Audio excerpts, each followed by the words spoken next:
الصلاة والسلام على سيدنا ونبينا أبي القاسم محمد وعلى آله الطيبين الطاهرين. اساتید ارجمند و جوشگران گرامی، دانشجویان عزیز و حاضران محترم و اساتید و طلاب عزیزی که از طریق مجازی به ما ملحق شدن، سلام علیکم و رحمت الله و برکاته. و علیکم السلام. خداوند متعال را سپاسگزاریم که توفیق حضور در این نشست علمی با عنوان حکمرانی و مردم سالاری از دیدگاه امامین انقلاب اسلامی را به ما عنایت فرمود.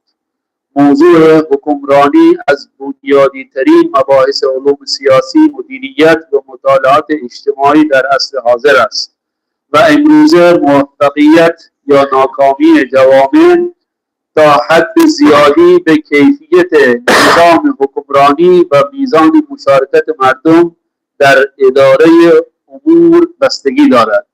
در اندیشه سیاسی اسلام، حکومت صرفاً ابزاری برای اعمال قدرت نیست، بلکه وسیله‌ای برای تحقق عدالت، کرامت انسانی، رشد معنوی و تأمین مصالح عمومی جامعه به شمار می‌رود. امام خمینی رحمت الله علیه با طرح نظریه مردم سالاری دینی الگوی جدیدی از حکمرانی را در جهان معاصر ارائه کردند که در آن ارزش‌های الهی و اراده مردم در کنار یکدیگر قرار می‌گیرند. رهبر معظم انقلاب اسلامی نیز با تبیین و تکامل این اندیشه مردم سالاری دینی را عامل اقتدار، پیشرفت، عدالت و استقلال جامعه اسلامی دانستند. امروزه بررسی ابعاد مختلف حکمرانی و مردم سالاری از دیدگاه امامین انقلاب نه تنها برای شناخت مبانی نظریه جمهوری اسلامی ایران ضروری است، بلکه میتواند راهکارهای ارزشمندی برای مواجهه با چالش‌های سیاسی، اجتماعی و فرهنگی جهان اسلام ارائه دهد. عدالت محوری، مشارکت مردمی، پاسخگویی، شفافیت، مبارزه با فساد، حفظ عزت ملی و توجه به معنویت از جمله مؤلفه‌هایی هستند که در منظومه فکری امامین انقلاب جایگاه ویژه دارند. اکنون در ادامه برنامه از محضر استاد ارجمند حضرت حجت الاسلام و المسلمین استاد حسینی مازندرانی دعوت می‌نماییم تا با ارائه دیدگاه‌ها و تحلیل‌های علمی خویش ما را از مباحث ارزشمند حکمرانی و مردم سالاری از دیدگاه امامین انقلاب بهره‌مند سازند. ضمن خیر مقدم مجدد به ایشان از استاد محترم تقاضا داریم تشریف آورده و سخنان خود را ارائه فرمایند. با ذکر صلوات بر محمد و آل محمد از حضرت استاد دعوت می‌کنیم سخنرانی خود را آغاز کنند. اللهم صل علی محمد و آل محمد و عجل. بسم الله الرحمن الرحیم. بنده هم به همه شما حضار محترم و عزیزانی که از طریق فضای مجازی تصویر و صدای ما را دریافت می‌کنند عرض سلام و ادب و احترام دارم و پیشاپیش سالگرد بنیانگذار نظام جمهوری اسلامی حضرت امام خمینی رحمت الله علیه را گرامی می‌دارم و همچنین یاد و خاطره امام شهید حضرت آیت الله خامنه‌ای را هم گرامی می‌داریم. به ارواح متأخر این دو بزرگوار همه با هم صلوات اهدا می‌کنیم. اللهم صل علی محمد و آل محمد و عجل فرجه.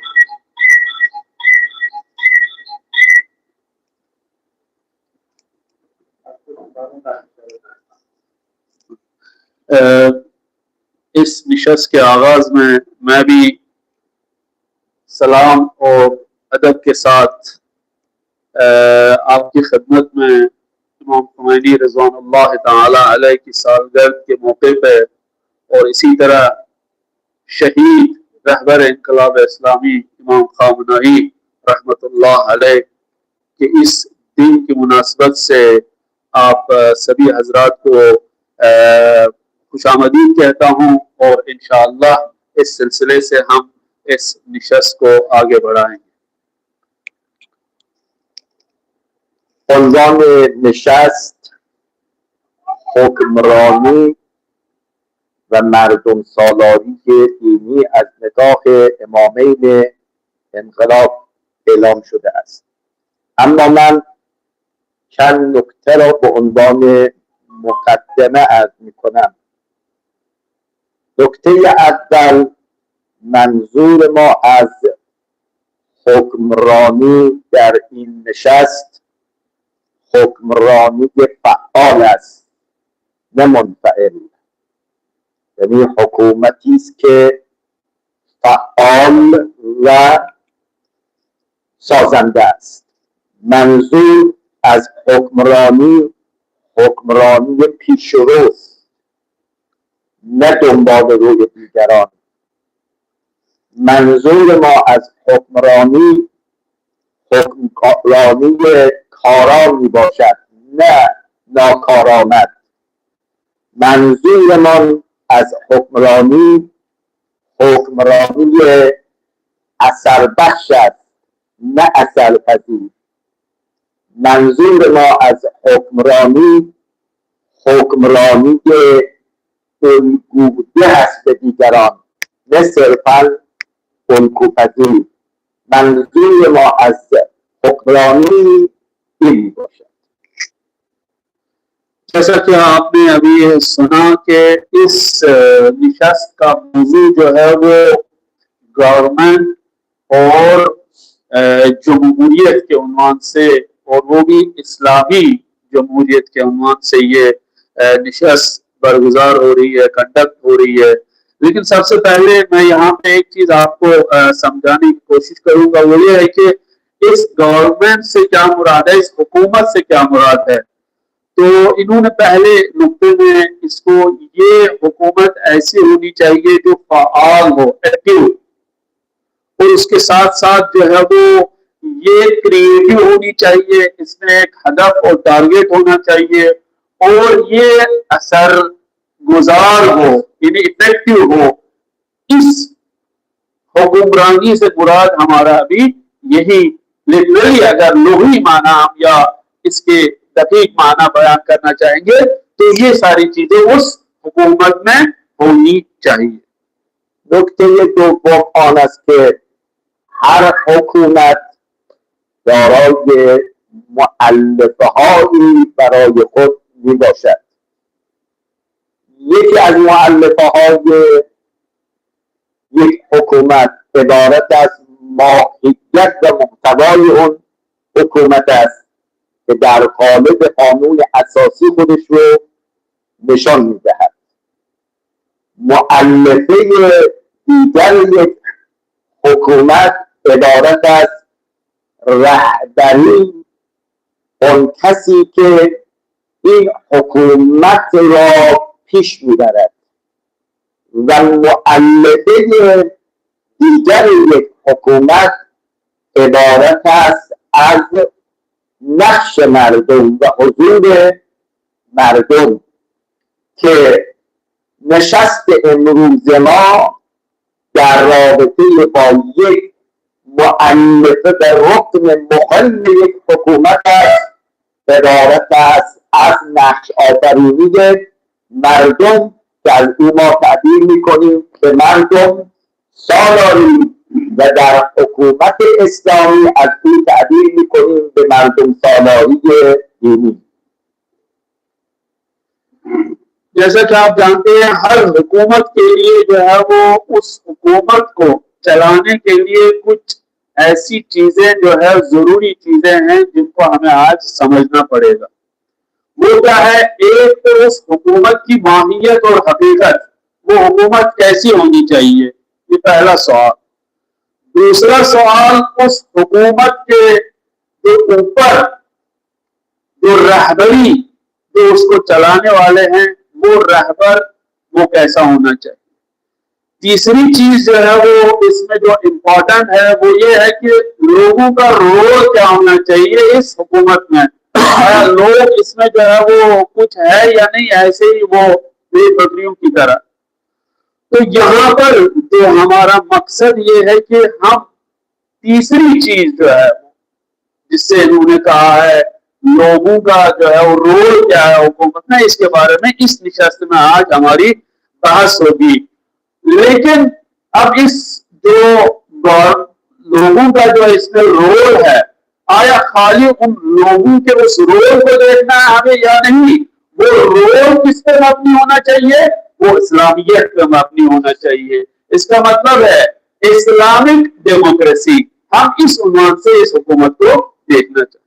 نکته سوم در این است که مردم سالاری در بسیاری از حکمرانی ها و حکومت ها فقط نقش شعاری و نمادین دارد، اما این مردم هیچ نقش تعیین کننده در اون حکمرانی ندارند. اما مردم سالاری دینی در حکومت‌های اسلامی نقش آفرین و تعیین کننده هستند. لذا این تفاوت رو باید ما قائل باشیم بین مردم سالاری و بین مردم سالاری دینی. مردم سالاری دینی فقط یک شعار نیست و مردم نقش سمبولیک ندارند، بلکه مردم نقش تعیین کننده در हुकूमत दौरान। जैसे कि आप जानते हैं दुनिया में बहुत सारी डेमोक्रेसी पाई जाती है जिसमें लोगों को जो है वो ये समझा जाता है कि इनके तरीके से जो है वो हुकूमत बनती है। लेकिन इनका ये कहना है कि दो तरह की जो है वो मर्दम सालारी और डेमोक्रेसी है।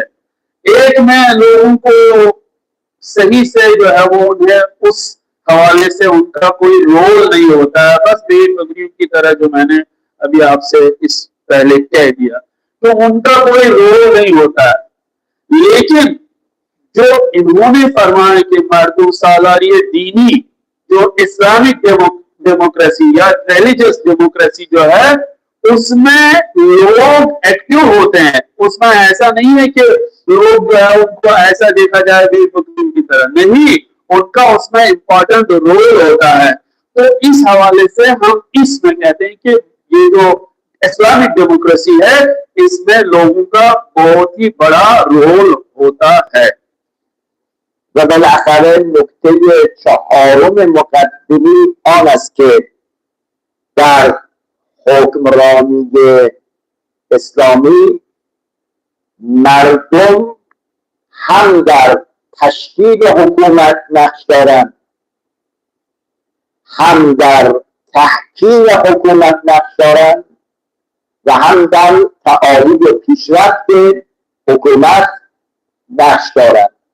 بنابراین این بحث مردم سالاری بحث بسیار بسیار مهمی می باشد اگر انسان به ابعاد مختلف مردم سالاری بپردازد که ما در این نشست مبارک در نظر داریم در رابطه با مردم سالاری دینی از نگاه به شخصیتی که هم مردم را خوب شناختن، هم به نقش آفرینی مردم هم اعتقاد داشتن و مردم را در هر سه مرحله تشکیل، تحکیم و تعالی حکومت به بازی می گرفتن و به اونها نقش می دادن. لذا موضوع جلسه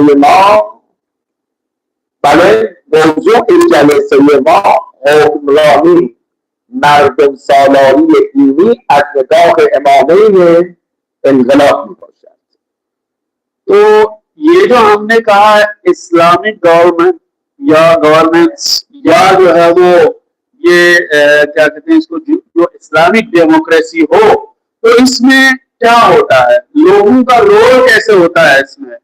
तो सबसे पहले इस हुकूमत के ईजाद में उनका इम्पोर्टेंट रोल होता है, यानी वही हुकूमत बनाते हैं, और उसके बाद इस हुकूमत को स्ट्रांग बनाने में उनका रोल होता है, और इसी तरह इस हुकूमत को आगे और ऊंचाइयों पर लेने के लिए लोगों का जो है वो रोल होता है। बस 3 मरालों में जो है वो लोग इस हुकूमत में उनका रोल होता है।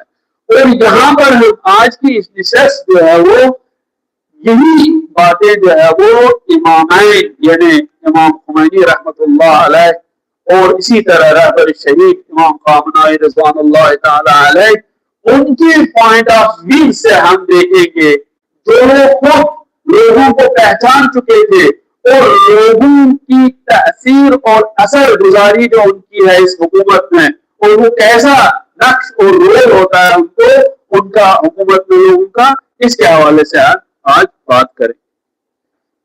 یک توضیح مختصری هم در رابطه با عنوان نشست مردم سالاری دینی.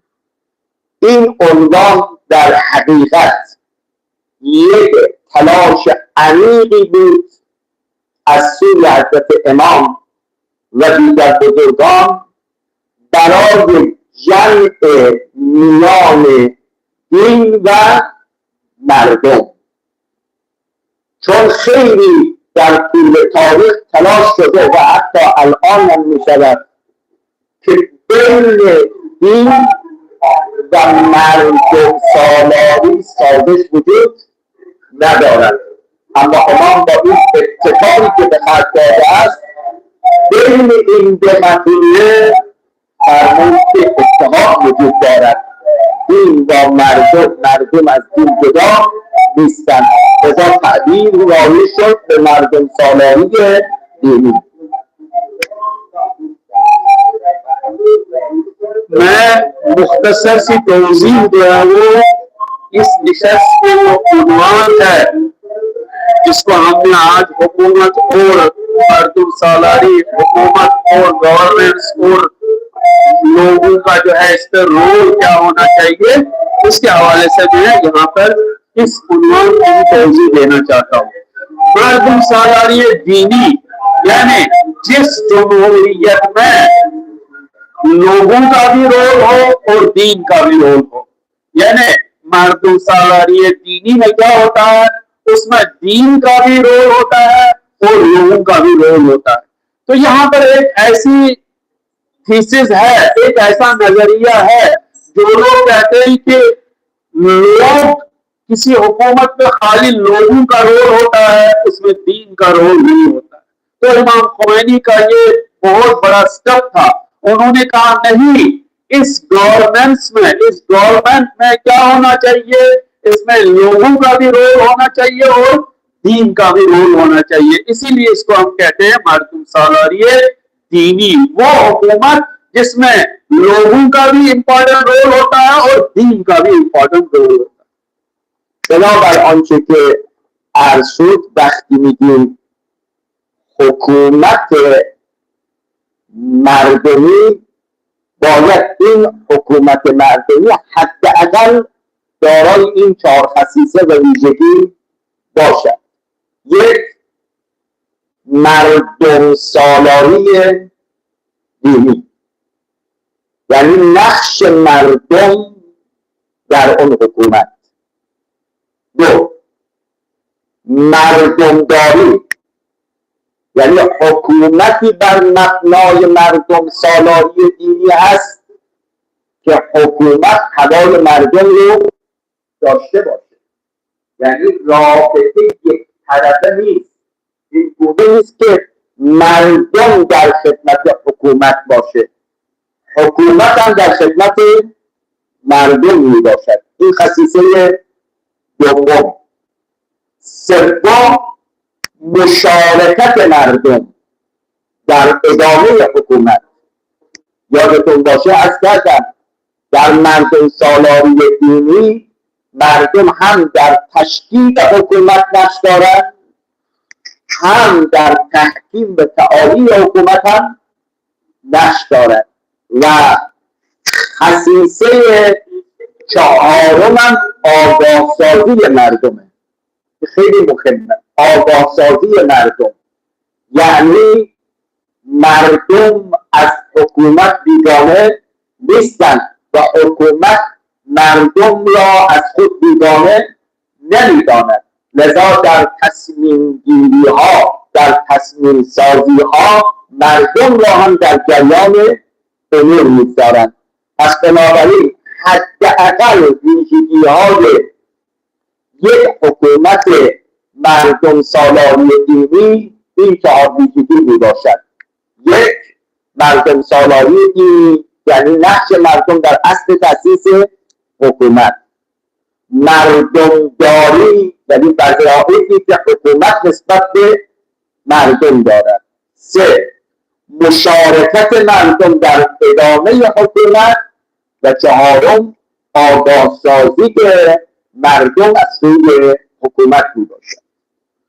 ये जो हम कह रहे हैं मर्दम सालारी दीनी, ये जो वो ऐसी गवर्नेंस जिसमें जो है वो दीन भी हो और लोग भी हो, यानी दीन का भी उसमें रोल हो और लोगों का भी रोल हो। तो इसमें इस हुकूमत की चार खुसूसियतें हैं। इस हुकूमत की पहली खुसूसियत इसमें यह है कि इसमें लोग जो है वो इसके बनाने में और ईजाद करने में उनका बहुत रोल होता है। एक पहली बात ये। दूसरी बात, लोग जो है गवर्नमेंट के साथ उनका कैसा राबता होना चाहिए। आया लोग हुकूमत बन गई उसके बाद लोगों से कोई काम नहीं होता है, नहीं।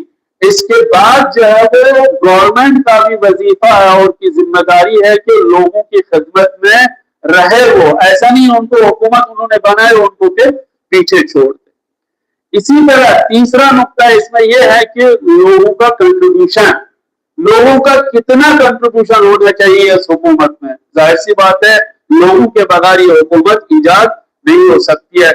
चौथी चीज और चौथी खुसूसियत इस हुकूमत के हवाले से वो क्या है, हमें लोगों को इस हवाले से इंफॉर्मेशन और इत्तलाआत देनी चाहिए। ऐसा नहीं कि लोग बेखबर हो, उनको पता ही ना हो हुकूमत के बारे में। इसलिए चौथा नुकता ये है कि गवर्नमेंट को और जो हुक्मरान है उनको ये इत्तलाआत और इंफॉर्मेशन हमेशा लोगों को देनी चाहिए।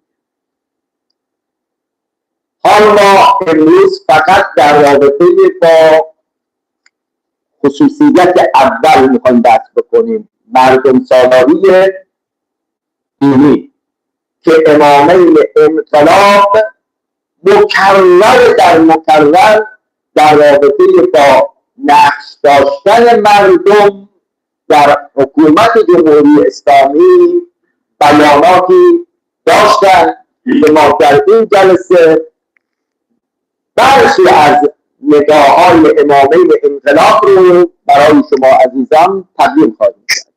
आज हम इस निशस्त में खाली एक ही खुसूसियत जो इस हुकूमत की होनी चाहिए जिसमें लोगों का किरदार और रोल मुहिम और इम्पोर्टेंट होता है इस मर्दम सालारी दीनी में, तो हम आज खाली इस चीज पर बात करेंगे कि इमाम खुमैनी रहमतुल्लाह अलैह और रहबर शहीद इनका क्या ओपिनियन है इसके हवाले से, इनका क्या नजरिया है और उनकी जो है वो बातें इस हवाले से क्या है, इसी नुक्ते पे हम आज इस हवाले से बात करेंगे।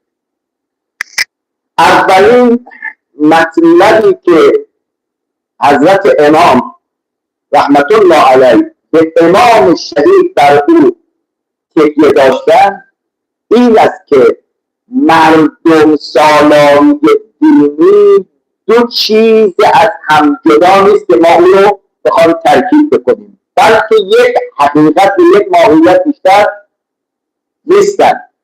به این معنا که در متن دین و حقیقت دین سالار بودن مردم نهادینه شده. یعنی شما نمیتوانید روح دین را تبیین کنید در آن مردم حضور نداشته باشند. یعنی حقیقت دین یعنی نقش آفرینی مردم. پس بنابراین اینطور توهم نشود که در حکومت اسلامی دو چیز رو با هم تلفیق کردن، یک مردم، دیگری بفرمایید دین. اصلا در روح و حقیقت دین مردم حضور دارند. شما آیات و روایات رو نگاه کنید، همه جا وقتی سخن از قوانین میشه پشت سرش مردم میاد. یا ایها الذین آمنو یا ایها الناس، یعنی دارد اصلا قوانین رو با مردم آغاز میکنه. اقامه نماز با مردمه، جهاد با مردم است. اصلا نمیشه قوانین اسلام که بیشترش قوانین جمعی و اجتماعی از مردم جدا باشه. پس این نکته رو توجه داشته باشید. مردم سالاری دینی یک امر بسیطه، یک امر مرکب نیست. यहाँ पे जो बहुत ही अहम नुक्ता है इस हवाले से जो इन्होंने फरमाया है दीनी हुकूमत के हवाले से, ये फरमा रहे हैं कि यहाँ पर ये दो चीजें नहीं है, लोग और दीन नहीं। ऐसा नहीं है कि दो चीजों का हमने आपस में मिलाया हो, इस तरह हम कहते हैं 1+1, ऐसा नहीं है। दीनी हुकूमत यानी उसके मतन में, उसके बतन में, उसके अंदर ही है लोगों का रोल। यानी एक ही चीज है, दीन ने लोगों के रोल को पहले से ही अहमियत दी है। बस यहाँ पे दो चीजें नहीं है, दीन अलग है और लोग अलग है, नहीं, दीन में ही लोगों का जो है रोल मुशख्खस होता है। आप देखिए नमाज, इकामे नमाज वो किन के जरिए से होती है? वो लोगों के जरिए से होती है। या आप इसी तरह जहाद, हज वगैरह जितने भी अहकामात है वो किनसे अंजाम पाते हैं? वो लोग। इन्हें इसी दीन में लोगों का भी रोल है। ऐसा नहीं है कि दीन अलग हो और उसके बाद ऐड हो जाए उसमें लोग। اگر ما در حکومت اسلامی سخن از مردمداری میزنیم، نگاه امامین انقلاب اینه: مردمداری نتیجه مردم سالاریه. بگنید بفرمایید، مردمداری نتیجه مردم سالاریه. یعنی صاحبان اصلی انقلاب مردم هستند و حکومت موظف در خدمت این مردم باشد. لذا در حکومت اسلامی مسئولین نظام خادمان مردم هستند. چرا؟ چون متولیان اصلی نظام مردم می باشند. بنابراین ما باید توجه کنیم اونی که در حکومت اسلامی نقش آفرین است بفرمایید مردم است و مردمداری به تعبیر امام شهید فرمود نتیجه مردم سالاری می باشد. यहाँ पे और एक नुक्ते की तरफ जो है वो मुतवज्जह कराना चाहता हूँ, वो ये है कि मर्दमदारी यानी लोगों की खिदमत में रहना, लोगों की खिदमत करना, ये किस चीज का नतीजा है? ये फरमा रहे हैं ये मर्दम सालारी यानी लोगों का जो रोल होता है हुकूमत को बनाने में, उसको मुस्तहकम करने में या उसको तरक्की देने में, जो लोगों का रोल होता है वो रोल जो है वो उसी के नतीजे में गवर्नमेंट को चाहिए, जब वो गवर्नमेंट बनी तो उनको चाहिए कि लोगों की खिदमत करे। क्योंकि हुकूमत इस्लामी में क्या है, असल हकीकत ये हुकूमत इस्लामी में लोग होते हैं। यानी इसीलिए गवर्नमेंट के जितने भी लोग गवर्नमेंट पर हुकूमत करते हैं वो हमेशा यही कहते हैं कि हम खादिम हैं लोगों के, हमें लोगों की खिदमत करनी चाहिए। क्योंकि लोग ही है जो इस हुकूमत को बनाते हैं और इसीलिए हुकूमत दीनी में यह है कि गवर्नमेंट को लोगों की खिदमत में रहना चाहिए। نکته دیگری که در فرمایشات هر دو امامین انقلاب ما وجود دارد این است که این تفکر که مردم سالاری با خدا سالاری قابل جمع نیست. بله شما از یک طرف میگی حکومت مردمیه، اما از طرف دیگر میگید ماهیت حکومت دینی و اسلامیه. مردم سالاری یعنی همه تصمیم سازی یا تصمیم گیری با مردم. وقتی میگید ماهیت دینیه یعنی تصمیماتی که گرفته میشه بر مبنای دین بوده باشد. این دو مقوله یعنی مردم سالاری و خدا سالاری با هم جمع نمیشود. امامین انقلاب آمدن که بگویند این سخن یک توهم نیست. مردم سالاری و دین سالاری خدا سالاری قابل جمع می باشد. چرا؟ که در حکومت دینی خواست مردم بر اساس خواست خدای تبارک و تعالی می باشد. پس این دو تا مقوله نه تنها قابل جمعن بلکه به تعبیر امامین انقلاب مردم سالاری نشأت گرفته از خدا سالاری و دین می باشد. بنابراین امامین انقلاب اومدن این توهم را که در حقیقت یک شعار و دسیسه‌ای از کسانی که دین را میخواستن از سیاست جدا بکنن، امامین انقلاب اومدن خط بطلانی کشیدن که بین مردم سالاری و خدا سالاری هیچ منافاتی وجود ندارد. यहाँ पे और एक नुक्ते की तरफ जो है वो हमें तवज्जो करना है, वो ये कि इमाम ख़ुमैनी रिज़वानुल्लाह ताला अलैह और इसी तरह रहबर शहीद उनकी जो थिंकिंग थी, उनका जो सोच था हुकूमत इस्लामी के बारे में, जिसमें लोगों का बहुत ही इम्पोर्टेंट रोल होता है। आमतौर से ये कहा जाता है डेमोक्रेसी जो होती है मर्दम सालारी डेमोक्रेसी, उसमें खुदा का जो है वो कोई रोल नहीं होता। या इसी तरह अगर कोई हुकूमत जो है वो दीनी हो तो उसमें लोगों का कोई रोल नहीं होता। ये ऐसी थिंकिंग है जो आजकल की दुनिया में अभी फैली हुई है। वो लोग कहते हैं कि जहां पर लोग हैं तो दीन से क्या मतलब है, और जहां पर दीन है तो लोगों का कोई कंट्रीब्यूशन वहां पे नहीं है। लेकिन इमाम और रहबर ने ये इस नुक्ते को वाज़ेह कर दिया कि ऐसी बात नहीं है। जो खुदावंद करीम जो चाहता है वही जो लोग चाहते हैं, यानी खुदा का चाहना वही है जो लोग चाहते हैं। इसीलिए इन दो चीजों में आपस में कोई इख्तिलाफ नहीं है। यहाँ पर जो जरूरी है इस मसले की तरफ तवज्जो वो ये कि लोगों ने चाहा था कि इस नुक्ते को लोगों के ज़हनों में बिठाए कि दीन जो है वो सियासत से अलग है। तो इसलिए उन्होंने ये कहा कि जो डेमोक्रेसी होती है उसमें खाली लोगों का रोल होता है, और जो जिसका हुकूमत दीनी कहते हैं वो दीन है। बस ये दो चीजें आपस में मिलती नहीं है। लेकिन इमाम और रहबर ने ये साबित कर दिया कि ना, जो हुकूमत दीनी है उसमें लोगों का रोल वैसे ही है जैसे दीन का है, यानी दीन से ही जो है वो लोगों का रोल जो है वो उसी से नशात पाता है। نکته دیگری که میخوام عرض بکنم که امامین انقلاب در بحث مردم سالاری دینی اون را در طول این چند سال مطرح نمودن، مزیت‌های حکومت مردم سالاری دینی بر مردم سالاری لیبرال می باشد. چه مزیت‌های مردم سالاری دینی بر مردم سالاری لیبرال دارد؟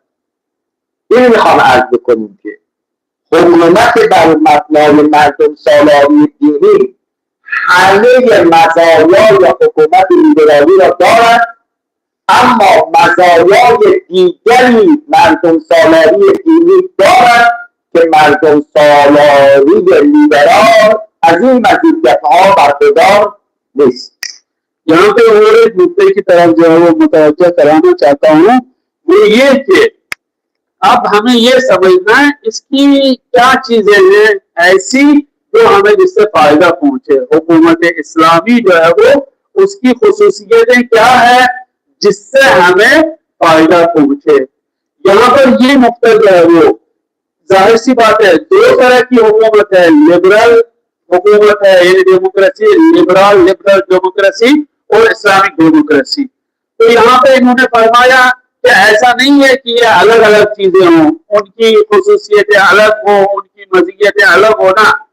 ये इस्लामिक डेमोक्रेसी में ये सारी चीजें पाई जाती है। जो लिबरल डेमोक्रेसी जो है वो उसमें जो फवाइद है वो इसमें भी हो और उसके अलावा हुकूमत दीनी में और भी सारे फवाइद है जो ये बयान करते हैं। من به اختصار اینا همه عزیزان دقت بکنن جای تحقیق داره که بخوام چهره اسلام نورانی رو نشون بدیم. مزیت‌های حکومت بر مبنای مردم سالاری دینی رو در سایر حکومت ها میخوام نشون بدیم. این مزیت ها رو من به اختصار عرض میکنم که امامین انقلاب در طول مدت این رو تبیین کردن. یک، حاکمیت خدا و دین. این خیلی مهمه. در همه تصمیم سازی ها و تصمیم گیری ها و قوانینی که تصویب میشه در روح همه برنامه ها خدا و دین حکومت میکنند. यहाँ पे जो नुक्ते जिस नुक्ते की तरफ मैं अब इस्लामिक डेमोक्रेसी की जो खुसूसियतें हैं उसका पहला नुक्ता जिसको मुझे लगता है मुहक्किकीन को तहकीक करने की जरूरत है वो क्या है। इसमें पहली खुसूसियत जो इस्लामिक डेमोक्रेसी होती है उसकी पहली खुसूसियत क्या है, खुदावंद करीम की हाकिमियत और दीन की हाकिमियत। इसमें दीन का बहुत ही बड़ा रोल होता है और इस्लाम का इसमें बहुत ही बड़ा और खुदा का बहुत ही बड़ा रोल है। बस इस डेमोक्रेसी में खुदा और दीन का बहुत ही बड़ा रोल होता है। این خیلی مهم است که در همه تصمیمات و قوانین یک حکومت دین خودش رو نشان بده و قوانین اون حکومت مخالف با قوانین شریعت نباشد. तो इसमें जो है वो अब ये देखना है जितनी भी फैसले के लिए जाते हैं, जितनी भी पॉलिसीज बनाई जाती है तो उसमें हर तरीके का जो है वो हुक्म वो खुदा का ही होता है और दीन का ही होता है। ऐसा नहीं है कि उसमें कहीं किसी मरहले पे जो है वो दीन की मौजूदगी ना हो। مزیت دوم عبارت است از نقش آفرینی حقیقی مردم در حکومت دینی است. یعنی صرفا یک شعار نیست. در حکومت مردم سالاری دینی از مردم به عنوان ابزار استفاده نمی کنند تا به هدف خود برسند. واقعا اعتقاد دارند به نقش آفرینی مردم برخلاف مردم سالاری انقلابی. شما نگاه بکنید مردم در تصمیم سازی به تصمیم گیری نقشی ندارند. این یک مزیت فاحش و ممتاز بین مردم سالاری دینی با مردم سالاری غیر دینی است. यहाँ पे दूसरा नुक्ता वो ये है कि इस हुकूमत में लोगों का जो रोल क्या है, हमने कहा कि वो हकीकी रोल होता है उनका। ऐसा नहीं है कि लोग जो है वो इंतखाबात में उन्होंने शिरकत की, एक हुकूमत सिलेक्ट हो गई उसके बाद कुछ नहीं ना। हकीकतन लोग यहाँ पर उनका हिस्सा होता है, इसमें उनकी जिम्मेदारी होती है और उन्हीं का रोल जो है वो इसमें होता है। लेकिन जो लिबरल डेमोक्रेसी जो होती है उसमें क्या है, उसमें लोगों को खाली वसीला बनाया जाता है ताकि हुकूमत बने उसके बाद उनकी तरफ न देखे ना। इस हुकूमत में हकीकतन दीनी हुकूमत में हकीकतन लोगों का जो है वो इम्पोर्टेंट रोल होता है। लोग अफजार नहीं है। जितनी भी तस्मीम गिरी होती है, जितने भी फैसले लिए जाते हैं, उसमें लोगों का अहम किरदार होता है. این سومی خیلی مهمه. در حکومت مردم سالاری دینی حاکمان خدمتگزار ملت هستند، خادمان ملت هستند، اما در نظامهای استبدادی حاکمان خود را مالک مردم می‌دانند، اما در حکومت مردم سالاری نه، مسئولان و حاکمان از رده بالا که رهبری باشد تا اون مسئول پایین خود را خادم مردم می‌دانند، مالک مردم نمی‌دانند. این جمله تاریخی امام رحمت الله علیه است، فرمود اگر مردم منو خدمتگزار خطاب بکنند بهتر است اینکه من را رهبر بدانند. तो तीसरी चीज जो है मुहिम है इसमें, वो क्या है, जो हुकूमत करते हैं, जो हुकूमत के जो है वो मसूलीन होते हैं, तो वो उनका क्या कंसेप्ट होता है इस हुकूमत दीनी में, वो कैसे लोग होते हैं. क्या उनका फरमाना है कि वो जो हुकूमत में रहते हैं, हुकूमत करते हैं, वो इस हुकूमत दीनी में अपने आप को खादिम समझते हैं, यानी लोगों का खिदमतगुजार समझते हैं वो लोग. तो हुकूमत दीनी में हकीकत हाकिमान जो है वो, उनको क्या चाहिए, वो लोगों की खिदमत करते रहे. लेकिन अगर आप लिबरल डेमोक्रेसी या इस्तिबदादी हुकूमतें जो है वो जुल्म जोर पर कायम होती है, वहां पे क्या वो ये समझते हैं मालिक है, यानी उस हुकूमत में लोगों का कोई रोल इतना अहम नहीं होता है, ना लोगों की खिदमत की जाती है. इमाम खोमेनी रज़वानुल्लाह तआला अलैह की मुनासबत से इन्होंने जुमला फरमाया, वो हमेशा ये कहते थे कि अगर लोग मुझे खादिम कहे, ये मेरे लिए बेहतर है कि वो मुझे रहबर कहे. ویژگی چهارم حکومت مردم سالاری دینی توجه ویژه به عموم مردم، خصوصا محرومان و مستضعفان است. اما به خلاف حکومت غیر مردم سالاری دینی، شما الان در بعضی از کشورها می‌بینید حکومتی 1% بر تمام مردم میباشد، یعنی اون کسی که مورد توجه واقع نمیشه بین مردم میباشد. اما در حکومتی بر مبنای مردم سالاری، این که توجه اصلی حکومت باید به توده مردم، عموم مردم، خصوصا محرومان و مستضعفان بوده باشد. चौथा नुकता जिसकी तरफ हमें तवज्जो करनी चाहिए, इस हुकूमत इस्लामी में जो इस्लामिक डेमोक्रेसी है, वो ये है कि हमें इस हुकूमत में हम देखते हैं कि लोगों पे फोकस किया जाता है, यानी लोग ही महवर और हकीकत होती है इस्लामिक डेमोक्रेसी की. जितने भी लोग हैं आवाम की तरफ इस हुकूमत में देखा जाता है, खुसूसन वो जो तबके महरूम है, जो महरूमीन है, उनकी तरफ खास तवज्जो दी जाती है. आप देखिए दूसरी हुकूमतों में क्या है, वहां पर अगर 1% कुछ लोग जो है वो, मसलन अपार्टाइड जैसी हुकूमतें थी, वहां पे यही था, छोटी तादाद जो है बड़े लोगों पे जो है वो हुकूमत करती थी. अभी भी दुनिया में ऐसा पाया जाता है जहां पर मर्दों सालारी दीनी नहीं है, जहां पे लोगों के ऊपर फोकस नहीं किया जाता है. 1% जो है वो मतलब 80-90% लोगों पे हुकूमत करती है. लेकिन इस्लाम में ऐसा नहीं है, यहाँ पर लोग मुहिम है और मुस्तज़अफ़ीन उससे ज्यादा मुहिम. با توجه به اینکه وقت در حال تمام شدن است، در پایان من برخی از نگاه‌های امام رو نسبت به مردم بیان میکنم.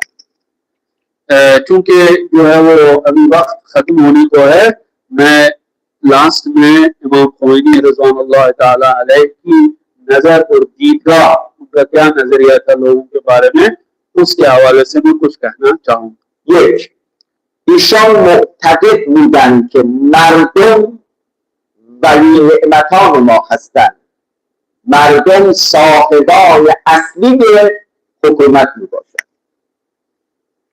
तो पहला नुक्ता इमाम खोमेनी, जो हुकूमत इस्लामी में जो लोग है वही सब कुछ है। असली हाकिमान और असली साहिब जो हुकूमत के होते हैं वो लोग ही होते हैं।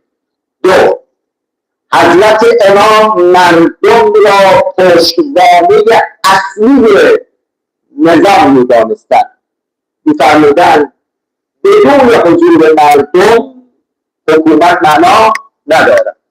तो दूसरा नुक्ता इमाम खोमेनी रिज़वानुल्लाह ताला अलैह वो क्या समझते थे लोगों को, ये बैकबोन है। लोग हुकूमत इस्लामी में एक बैकबोन की तरह है, यानी एक मुस्तहकम किले की तरह है इस हुकूमत के लिए। बस लोग जो है एक बैकबोन होती है किसमें, हुकूमत दीनी में। نکته دیگر، ایشان اعتقاد داشتند مردم در تعیین سرنوشت خودشان آزاد هستند، به هیچ کس حق تعیین رأی نظر خود را به مردم ندارند. لذا در انتخابات مردم را آزاد می‌داشتند و یک جمله تاریخی دارد، می‌فرمود میزان رأی مردم میباشد. तो आप देखिए इसकी और एक खुसूसियत वो है, क्या है कि इसमें जो है वो लोग आजादाना तस्मीम गिरी और फैसला करते हैं। अगर आपने ये सुना होगा, जब इमाम आए थे तो उन्होंने रेफरेंडम कराया था, यानी उन्होंने लोगों से ही पूछा था कि लोगों को क्या करना है। लोगों को अपने सरनविश और अपनी तकदीर बदलने का पूरा हक है इस हुकूमत में। बस इसमें सब कुछ जो है वो लोग ही होते हैं और आजादाना, किसी को मजबूर नहीं किया जाता है कि इलेक्शन में आप आए किसको आप सिलेक्ट करें, ऐसा नहीं है। उसमें इख्तियार है लोगों को कि वो क्या करे और कैसे करे। کلام دیگر ایشان در رابطه با مردم خیلی زیباست. مردم هم حق انتقام، حق انتخاب دارند و هم حق انتقاد. خیلی زیباست این مسئله که رهبری یک نظام به این مردم چنان جایگاه بدهد که مردم هم حق انتخاب دارند و هم حق انتقاد. انتقاد از کی؟ از شخص اول مملکت تا پایین‌ترین مسئول. مردم می‌توانند نسبت به اونها آزادانه انتقاد بکنند. दूसरा नुकता जो यहाँ पर बहुत ही बुजुर्ग है वो ये कि लोगों को है वो किसी को सिलेक्ट करने का भी हक है, और हुकूमत में जो साहिबान हुकूमत है उनको सिलेक्ट करने में भी इनका रोल होता है, नक्श होता है। और इसी तरह जो हाकिमान है उनको क्रिटिसिज्म करने का भी हक है, यानी लोग यहाँ पर मुंतकिल है, क्रिटिसिज्म भी कर सकते हैं। कहाँ से लेके, जो सबसे ऊपर उस हुकूमत में जो होता है मकाम अव्वल, उसको भी वो क्रिटिसिज्म कर सकते हो और नीचे वाले। बस लोग जो है वो दो चीजें उनके लिए है, एक सिलेक्शन और दूसरा क्रिटिसिज्म। نکته دیگر، عقیده امام به جایگاه مردم بوده است. ایشون در یک جمله فرمود خیلی نکته مهمه، من با جرأت مدعی هستم. کی داره میگه؟ امام، فقیه، عارف. من با جرأت مدعی هستم که ملت ایران به توده میلیونی آن در عصر حاضر بهتر از ملت حجاز در عهد رسول الله و مردم کوفه در عهد امیرالمؤمنین هستند. یعنی این بها دادن به مردم و عقیده داشتن به مردم خود هست.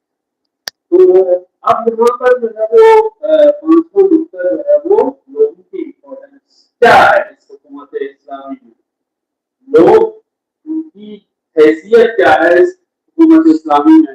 तो इमाम फरमाते हैं कि मैं जुर्रत के साथ ये बात कहना चाहता हूँ, जो मिल्लत हमारी है, आज हमारी कौम जो है वो बेहतर है उस कौम से जो रसूलुल्लाह सल्लल्लाहु अलैहि वसल्लम के ज़माने में थी, और जो और दूसरे जो लोग थे उनसे हमारी ये मिल्लत और कौम बेहतर है। क्यों? इत्तेहाद में जो है वो जजमेंट है।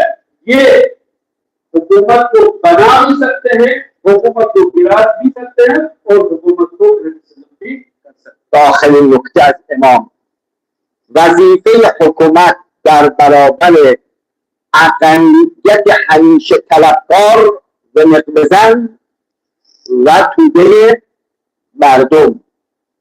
حضرت امام میفرماد وظیفه حکومت این است که همیشه در خدمت توده مردم باشد، خواست توده مردم را در این خواص پرطمع و طلبکار مقدم بدارد. این جمله را حضرت امام میفرماید اقلیتی که مخالف یا کارشکن هستند در مقابل سیل عظیم ملت نمیتوانند مقاومت کنند.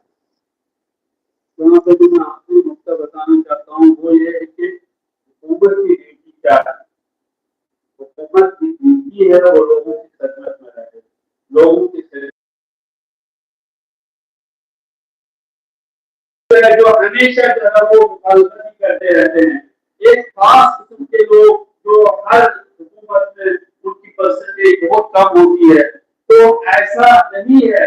लोग जो हुकूमत पे हाकिम होते हैं उनको लोगों की खिदमत में रहना चाहिए, न उस अक़लियत को जो है वो समाज जो भी होते हैं वो हमेशा हुकूमत को जो है वो क्रिटिसिज्म कहते हैं. उन्होंने फरमाया कि जो भी अक़लियत जो है वो इस नजरिए के जो है वो मुखालिफ है, तो इस हुकूमत को चाहिए हमेशा जो अवाम है उनकी खिदमत में रहे. چند نکته هم از اعتقاد امام شهید به مردم سالاری دینی عرض بکنم.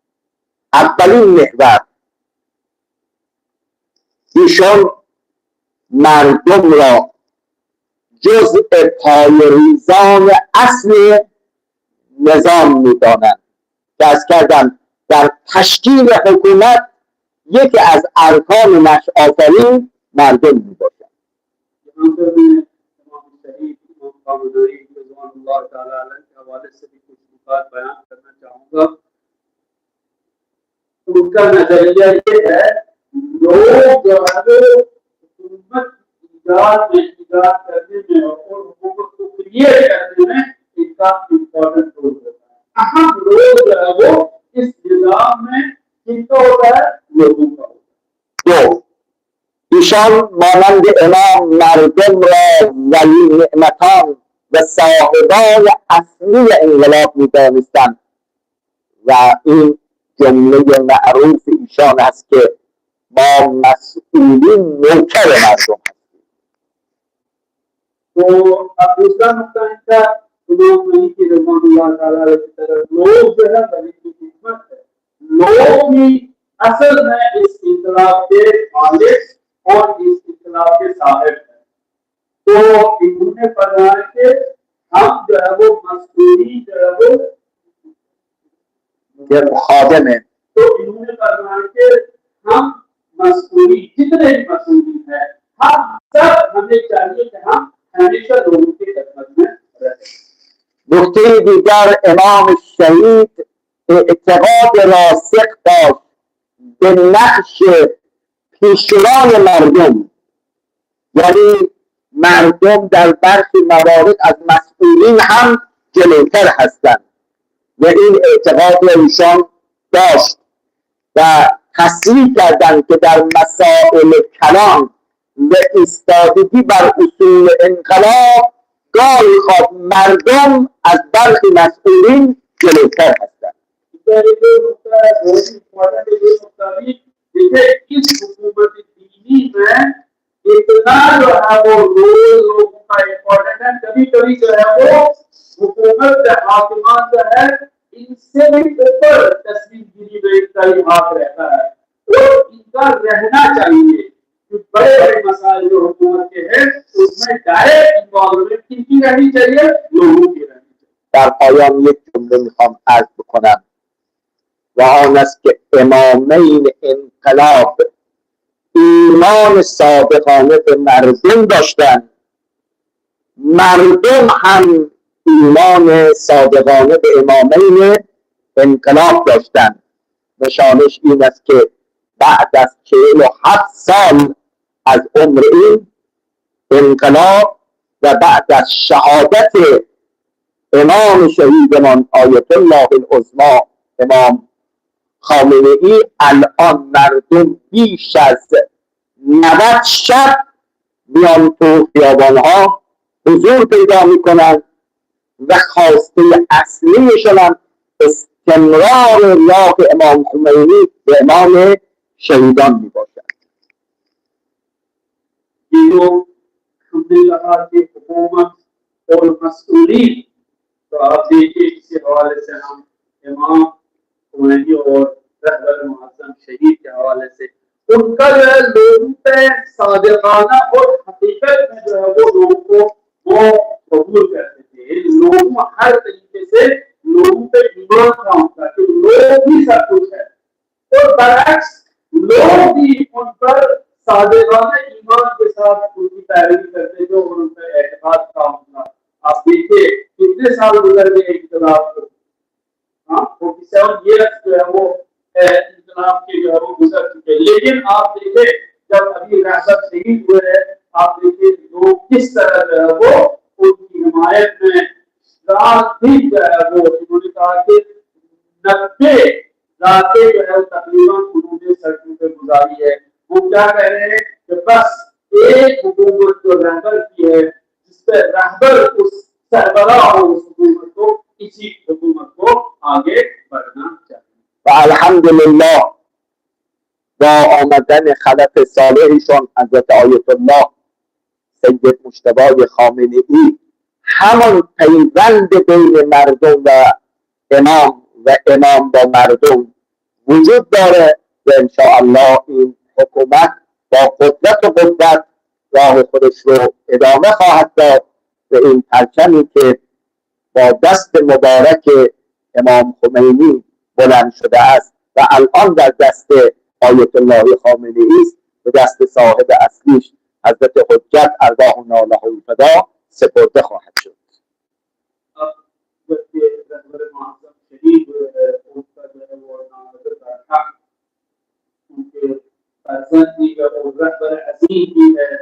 उनका राबिता भी लोगों के साथ वैसे ही था वैसे ही है जैसा रहबर और यानी वो भी सादिकाना जो है वो लोगों को जो है अपना समझते थे और सादिकाना लोग भी इस रहबर को अपना समझते हैं। हम ये समझते हैं कि ये हुकूमत इंशाअल्लाह इसी तरह की क़ियादत में बाबरकत और बाकी रहेगी। ये इस्लाम का झंडा और परचम जो है वो यहाँ तक कि ये परचम और ये झंडा साहिब असली इमाम हसन सल्लल्लाहु अलैहि वसल्लम के हाथ में सपोर्ट न किया जाए। در پایان اعتراف میکنم آنچه را که گفتیم بخشی از مباحث مربوط به مردم سالاری دینی بوده است. مباحث فراوان باقی مونده.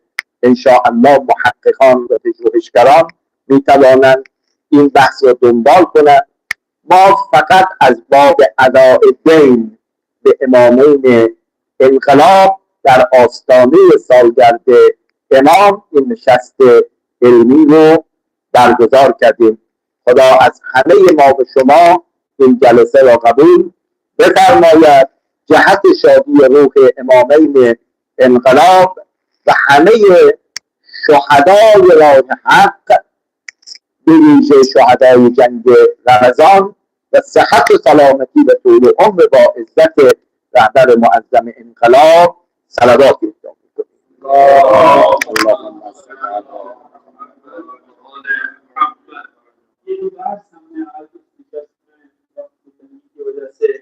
तमाम जितने मबाहिस है हम उनको यहाँ पर जो है वो उसके बारे में बात नहीं कर सके, तो मैं यहीं पे जो मुहक्किकीन हैं उनको दावत देता हूँ कि इस मौजू पे जो है वो क्या करे, तहकीक करे।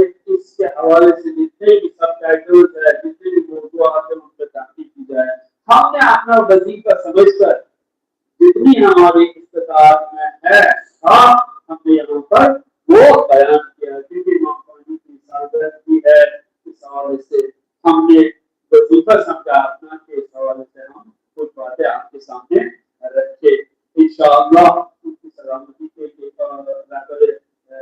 अजीब मौजूद है तमाम मुशतबा काम है उनकी सलामती के लिए और तमाम पानी के रूह उनका साथ रहे हमेशा रहमत का रूह हमेशा साथ रहे। तो आखिर में उन्होंने कहा एक दुरूद कीजिएगा मोहम्मद और आले मोहम्मद